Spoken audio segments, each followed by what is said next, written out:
And then you got players like Mutz, who has just fucking done everything on a hardcore. And I don't know how the hell he hasn't died yet.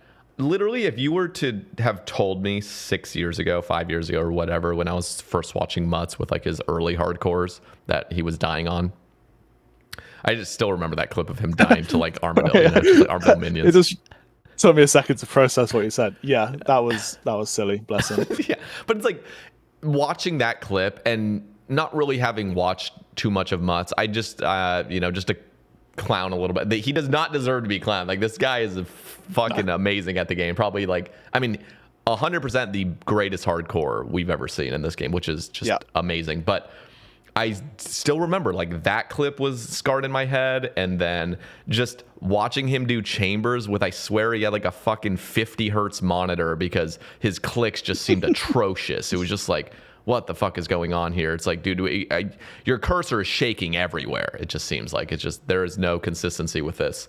And I think it was more a hardware issue than his actual like skill. And there was no way in my mind I would think that he was ever going to be the greatest hardcore. I just thought he was going to be like perpetually sort of like early mid to just barely touching late and then die and remake. but just to think these days that he is the greatest hardcore player that's ever graced the game is just so impressive to me. I had literally the exact same opinion as well. Like, the whole time, I really like Mutz. I think he's a great guy. He is. The whole time as he was progressing, I was like, he's not that good. He's just survived on his hardcore. He's not that good. But it's because he's a hardcore, he never had, like, he was never like speedrunning top or anything. Like, he was just surviving. Mm-hmm. But then I see him doing stuff like the Coliseum CAs without dying. Like, what the fuck? Yeah. How? What is he doing? Full Blorva. Crazy. Yeah. Oh, how did I not even mention Blorva? Yeah. Yep. Like, he did Blorva without dying. That's mental. It doesn't make any sense. Like, it's alien.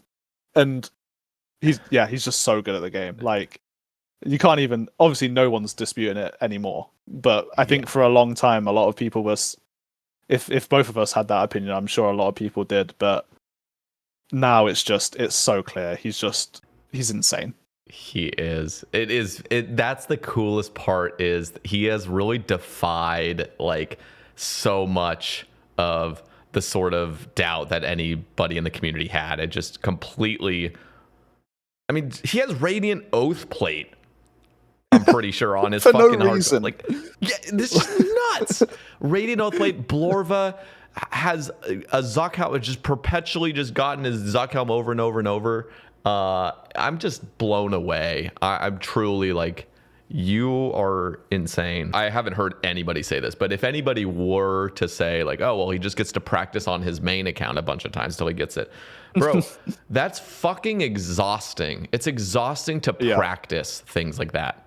Like, he did, I don't even know how many practice attempts he did for like Vardorvis, Awakened, and whatever else, the Awakened variants, but he works. Like, he's putting in fucking mad effort and work into like these achievements. It's so impressive.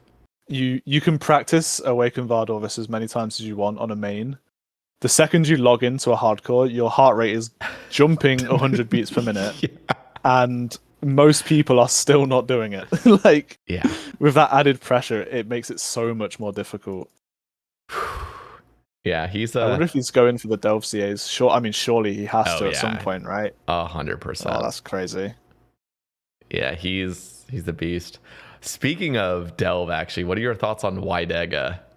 That dude going for did he get 221? Is that still PB? I don't know if that's still world record, but I think he did get that. Yeah, he is also just mental. Like, I don't get it where these people have came from. I first saw his stream maybe like a month before Delve came out, and he was just bouncing between like Awakened Duke speedruns, Awakened Vardorvis speedruns. And I remember just tuning in, he had like 40 viewers, and I was just sat there like, what the heck? What is this guy?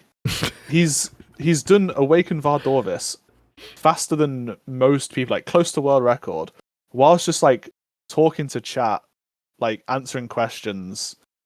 He's just mental. Like, he's just insane at the game. And then you tune in a month later, and he's doing Awaken Vardorvis with only thralls and recoils, which is just like what? It doesn't even make sense.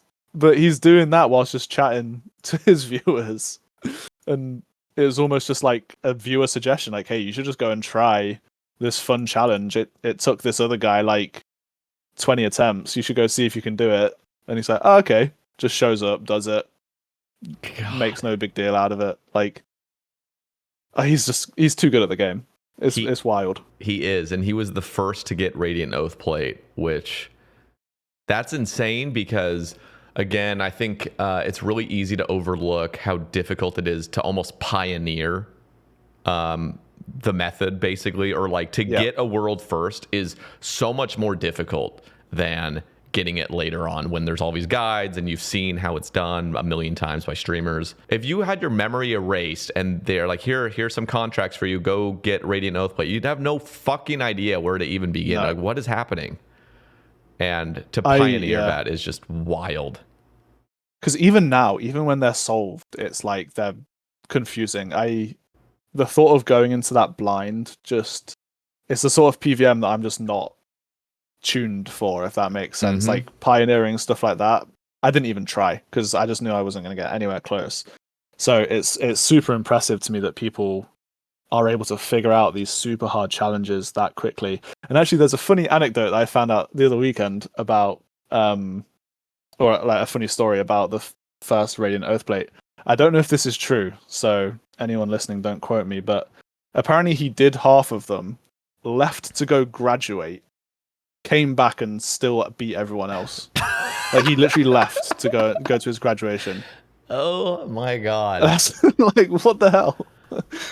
The dude, and he's so nonchalant about fucking everything. His stream vibe is so chill. How quick do you think people, if Inferno came out today, do you think that would be like, maybe not a one and done, but sort of very, very quickly done if that came out today, like a 1 day sort of thing? Or because obviously that it was like 4 days, I think, that it took Wooks.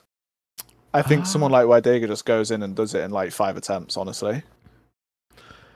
Yeah, that would be really interesting because I think I'm imagining a world where Inferno never came out, but everything else did come out. Coliseum, I mean, is really wave-based and it kind of has those same elements to it. Because Inferno, when it came out, there's so many mechanics that we just didn't really understand, like how to step out of a pillar properly to off-tick things. And I feel like with having already had the Coliseum and everything, I am certain that many people would get their capes quite quickly. The only issue I think I'd have is the not knowing. I think that was what was so exciting and scary and intimidating about Inferno at the beginning, is like, I remember when V the Victim got to fucking triple Jads, and it's like, what happens after this? Like, we have no idea. Like, we just really don't know what's about to happen. And then Jad spawning in at Zuck, I feel like that would just take out people because they wouldn't even know what the fuck's going on. And then the timers, you know what I mean? And just I think the safe spot tiles of Zuck would throw so many people off, just getting dragged. Yeah. But other than that, it would be so much easier, especially with the gear we have. I mean, the only people that were able to really get Infernal Capes back then were the people with T-bows, and not many people had T-bows unless you were just like fucking pimped out. The idea of doing a non-T-bow cape was just sort of not heard of for a long time.